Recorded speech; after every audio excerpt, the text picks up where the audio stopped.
그리고 성경의 다른 데서 이 예복을 입는다는 표현, 예수로 옷을 입는다는 표현이 있습니다.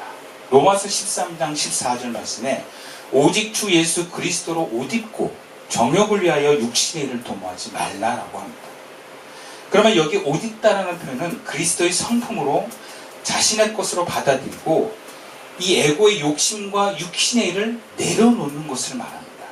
그러니까 내 욕심과 에고를 내려놓고 그리스도의 성품으로 사는 것이 바로 예수의 옷을 입는 것이고 예복을 입는 것입니다. 또 갈라디아서 3장 27절 말씀에 누구든지 그리스도와 합하기 위하여 세례를 받는 자는 그리스도로 옷 입었다라는 말씀을 하고 있습니다.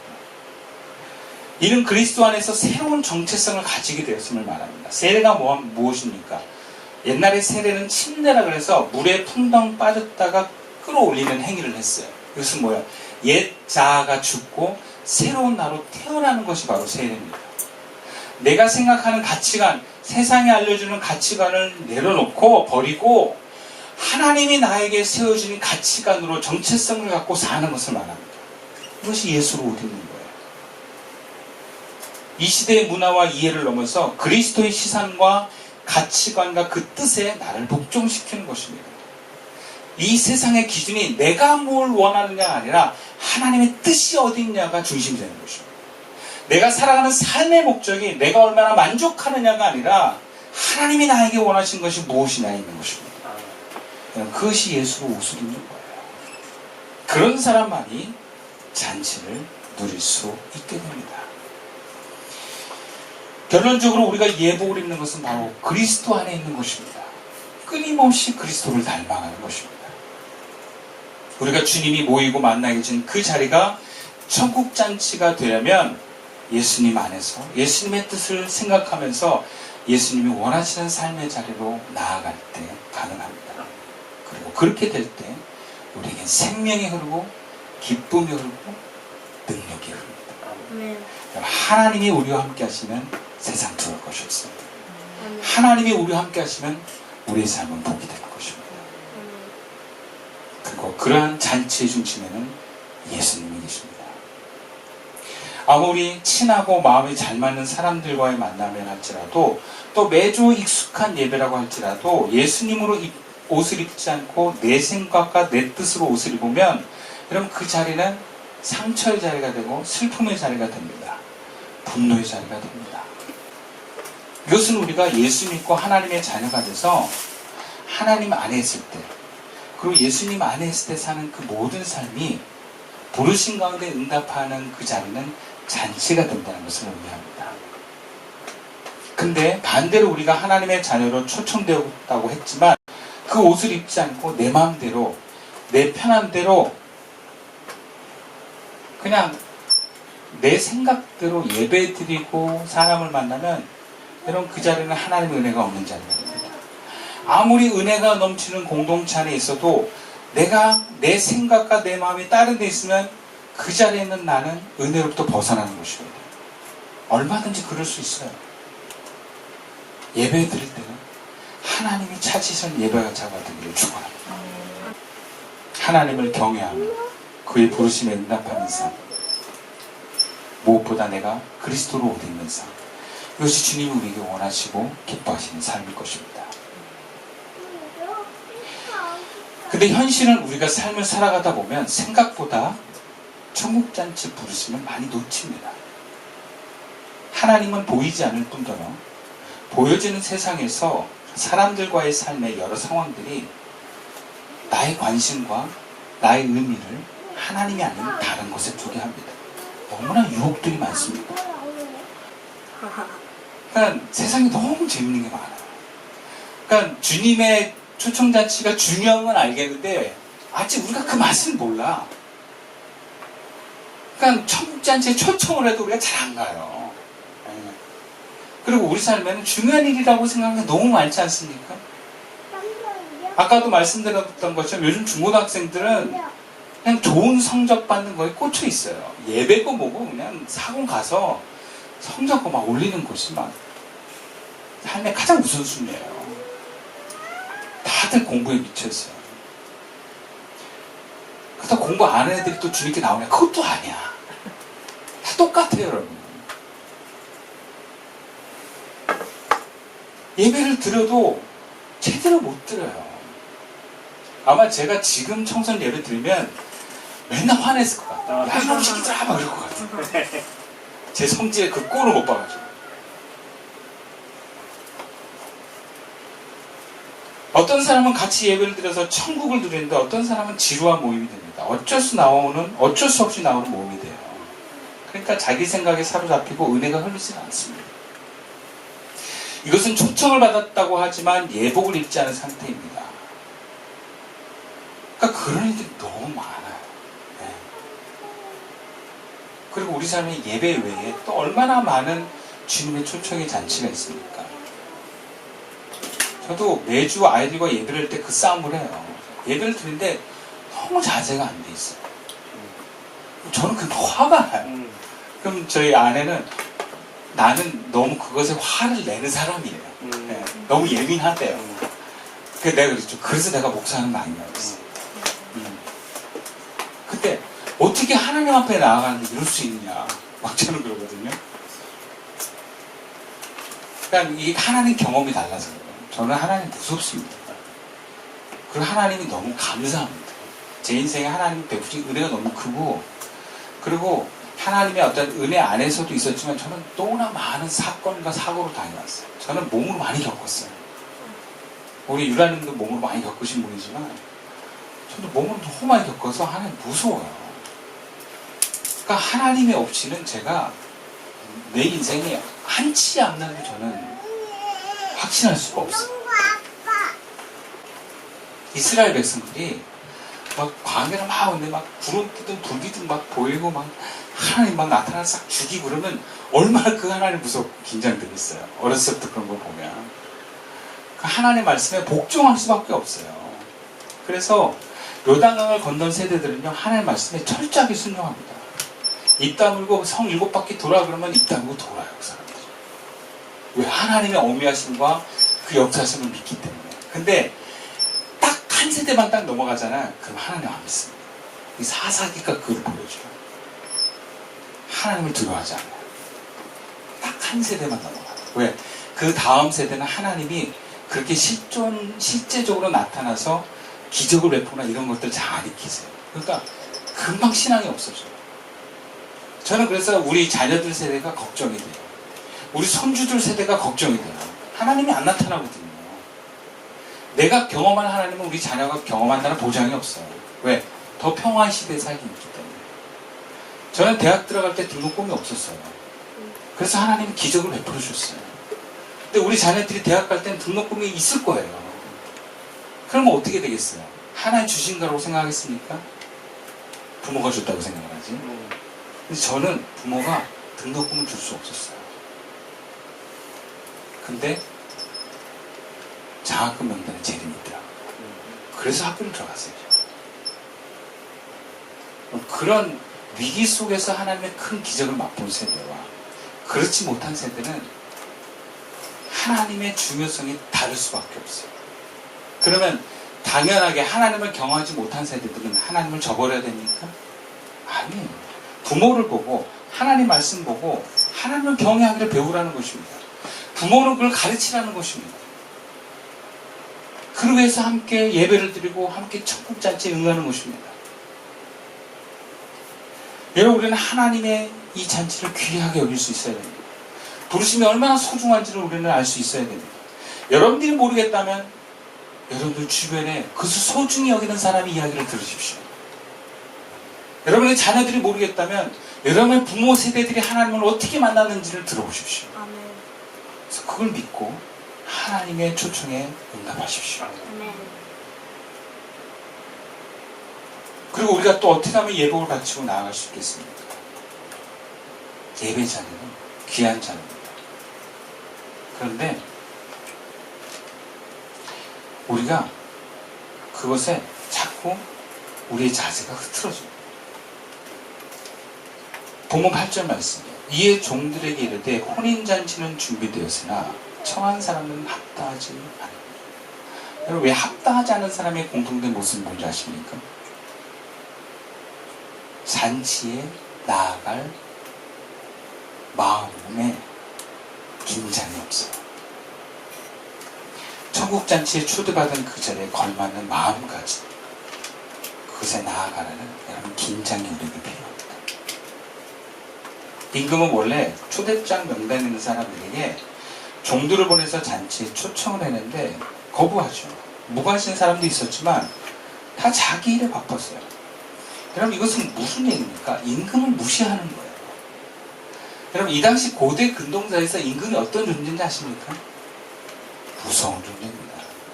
근데 임금이 얼마나 좋은 임금이었는가? 긴장을 하지 않습니다. 여러분 사실 평화롭다는 것 자체가 임금이 통치를 잘한 거예요. 이게 임금이 무섭지 않을 정도로 평화로운 건 정말 임금이 정치를 잘한 겁니다. 근데 그렇다 그래서 임금이 무섭지 않은 건 아니에요. 오히려 그 무서움을 드러내지 않고 평화와 사랑으로 응답한 것입니다. 근데 그게 평화만 맛본 사람들은 임금이 무서운 줄 몰라요. 자녀들도요, 부모가 항상 잘해주고 웃고 화 한 번 안 내잖아요. 그러면 평화시에 있는데 부모가 무서운 줄 몰라요. 그래서 우리에게 필요한 건 어려움이 필요합니다. 그러니까 무서워하라는 것보다 좀 어려워야 돼요.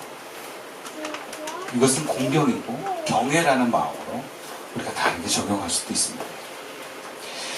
우리가 마찬가지예요. 초대를 받은 것까지는 편안하게 초대를 받아도 일단 잔치에 왔으면 여러분 거기에 맞는 긴장을 할 수 있어야 됩니다. 예배 자리에 초대받는 것은 쉽지만 예배 자리에 와서도 우리는 긴장해야 됩니다.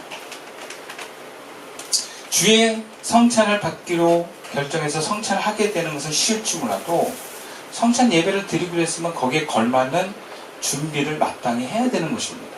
예배는 그런 거예요. 예배를 초청받았을 때 하나님이 원하시는 모습으로 예배를 드리는 것이 우리가 가져야 될 마음이에요. 근데 그러한 마음을 갖기 위해서는 약간의 긴장이 필요합니다. 여러분 이 긴장은 좋은 거예요. 우리가 초청잔치에 우리가 부르심받을 때 바로 이런 긴장이 우리에게 필요해요. 하나님이 우리와 함께 계신다. 이 하나님이 한없이 사랑이 많으신 분이지만 또한 하나님은 두려운 분이십니다. 그럼 그 하나님 앞에 우리가 겸허히 나가야 돼요. 여러분 우리에게 긴장이 필요합니다. 우리가 이런 공간에서 예배를 드린다고 긴장이 없어지면 안 돼요. 환경에서 오는 긴장보다 하나님을 신뢰하고 믿음과 그 하나님을 온전하게 아는 데서 오는 긴장이 우리에게 있길 축원합니다. 만남의 자리가 바로 그런 거기도 합니다. 주의 감동으로 만날 땐 무엇보다 주님의 뜻 가운데로 만날 수 있기를 열망하면서 만나는 거예요. 여러분 우리가 예수를 공짜로 믿었다고 하지만 이건 공짜가 아니에요. 천국잔치에 그냥 초청을 받았지만 그럼 거기에 따른 대가는 있습니다. 긴장하셔야 됩니다. 서아가 막 돌아다닌다고 중학생, 고등학생 돼서 돌아다니는 것이 합당이 되는 것이 아닙니다. 나이가 먹을수록 온전히 찬양할 수 있게 되어지고 예배를 드리는 횟수가 많아질수록 하나님 앞에 온전한 태도가 되어지는 것이 그리스도인의 자세인 것입니다. 이것을 내가 실패하면 우리의 인생은 실패한 것입니다. 이것을 바꿔나가는 것이 구원을 완성하는 것입니다. 그것을 위해서 우리에게 긴장이 필요합니다. 긴장합시다.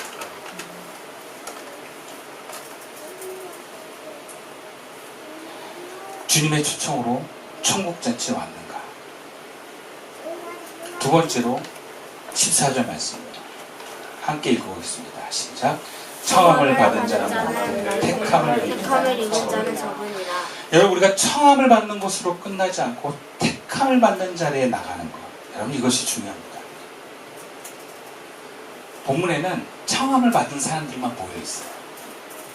원래 택함을 받은 사람들은 지금 다 탈락됐어요. 택함을 받은 사람들은 원래 초청단의 명단에 있는 사람들이에요. 그럼 이 사람들의 특징이 뭐냐? 신뢰가 있는 사람. 그리고 반드시 와야만 되는 사람들이고 또 잔치에 걸맞는 위치와 위신이 있는 사람들. 그래서 어떻게 보면 임금이 신뢰하는 사람들이 바로 초대장 명단에 있는 사람들. 그럼 파티도요, 이 굉장히 부유한 사람들이 하는 파티는요, 아무나 못 가요. 그거 아십니까? 무슨 외국 영화 보면, 뭐, 007이나 무슨 이런 영화 보면 이렇게 파티 하잖아. 그러면 아무나 못 가요. 초대장이 있는 사람만 가요. 근데 그 초대장이 있는 사람들은 귀족이거나 돈이 많거나 뭐 연예인이거나 높은 지위이 있거나 이런 사람들만 초청장이 있습니다. 그러니까 이런 사람들은 택함을 받은 사람이에요. 근데 오늘 본문에 모인 사람들은요, 아직 택함 받은 사람이 한 명도 없어요. 청함 받은 사람들이에요. 그럼 택함 받은 사람은 누구냐? 이미 택함 받은 사람은 다 탈락됐기 때문에 지금 청함 받은 사람들 중에서 또 고르는 거예요. 지금 나간 사람이 여러분 한 명밖에 없습니다. 예복 안 입는 사람. 근데 예수님의 말씀은 뭐냐? 택함 받은 사람, 아니, 청함을 받은 사람한테 택함 받은 사람이 적다고 했어요. 그럼 무슨 얘기예요? 지금 예복이 있어서 앉아있는 사람들 중에도 택함 받지 못할 사람도 있다라는 거예요. 여기서 나간 사람 더 많다라는 거예요. 다음에는 청함 받지 못하는 사람 많다라는 거예요. 어떤 사람이 되겠습니까? 청함을 넘어 택함을 받는 사람이 되어야 하는 것입니다. 이것은 우리가 주님의 잔치에 언제든지 응답할 수 있는 사람으로 되어 있는 것입니다. 주님이 우리를 잔치에 초대할 때 갈까 말까가 아니라 당연히 가는 곳으로 가는 사람. 가령 이런 거예요. 우리가 주일날 예배 드릴 때 예배를 이번 주에 갈까 말까 하는 사람들 있죠? 그러면 이제 청함은 받는데 택함 받는 사람이 아니에요. 교사나 목사 입장에서 얘가 올까? 이런 순간 걔는 청함 받은 사람이지 택함 받은 사람이 아니에요. 택함 받은 사람은 어떤 사람이야? 당연히 올 사람. 당연히 올 줄로 아는 사람. 왜? 늘 오는 사람이니까요. 그러면 이 택함 받은 사람은 어떻게 결정됩니까? 하나님 나라는 돈이 많고 적음이 있지 않고, 하나님 나라에 택함 받은 사람은 지위에 높고 낮음이 있지 않습니다. 하나님 나라의 택함을 받은 사람은 늘 그 초청에 응답하는 사람입니다. 계속해서 응답하고 그 초청을 가기를 원하는 사람, 그런 사람이 택함 받은 사람이 됩니다. 여러분, 우리는 각오를 해야 돼요. 하나님 나라에서 쫓겨나지 않을 각오를 하는 게 아니라 택함을 받아서 주님과 늘 그 잔치를 누릴 각오를 합시다. 아멘. 본문에서 예복을 입지 않아 쫓겨난 사람은 한 사람이지만 다음에 초청받지 못한 사람도 수두룩합니다. 다음에 못 올 수도 있어요. 근데 다음에 꼭 오겠다는 사람. 주의 택하심을 받아 주님과 더 친밀하게 나아가는 목적으로 하는 것입니다. 그래서 언제든 부르면 올 거라는 신뢰의 명단으로 이 사람은 초대장에 택함받은 명단에 이름이 적힌 것입니다. 여러분, 그런 지위와 위치까지 나갔으면 축원합니다. 아멘. 신뢰감이 있는 거예요. 여러분, 목사도 성도들 딱 대할 때 모든 성도를 귀하게 여기고 사랑하지만 신뢰를 모든 사람을 하진 않습니다. 그냥 이 사람은 그런 게 있어요. 목사들이 교회에서 일을 할 때 구역장을 시키기도 하고 대표기도 시키잖아요. 그러면 목사들이 회의를 해요. 이분은요 요청하면 무조건 할 사람이에요. 이런 사람이 있고 이 사람은 아마 안 할 거예요. 이런 사람이 있어요. 네, 다 알아요. 네. 그리고 이 사람은 한 3번 정도 부탁하면 될 사람이에요. 그 사람들. 네, 여러분, 하나님께서도 우리 그렇게 보고 계세요. 내가 초청하면 올까? 네, 아멘 하고 오는 사람. 여러분, 성경은요, 특히 구약은요, 어른부터 하나님의 뜻에 응답하는 게 아니라 어려서부터 하나님의 뜻에 응답하는 사람을 하나 귀하겠습니다. 다윗이 그랬고 사무엘이 그랬습니다. 여러분, 우리는 더 경건해져야 됩니다. 경건이 잃어버린 시대에 우리는 더욱 경건해져야 됩니다. 하나님을 가벼이 여기는 시대에 우리는 더 하나님을 더 경외할 수 있어야 됩니다. 잔치가 없어진 시대에 우리는 더 많은 잔치를 참여할 수 있어야 됩니다. 그것이 주님이 우리에게 원하시는 바입니다. 기도드리겠습니다.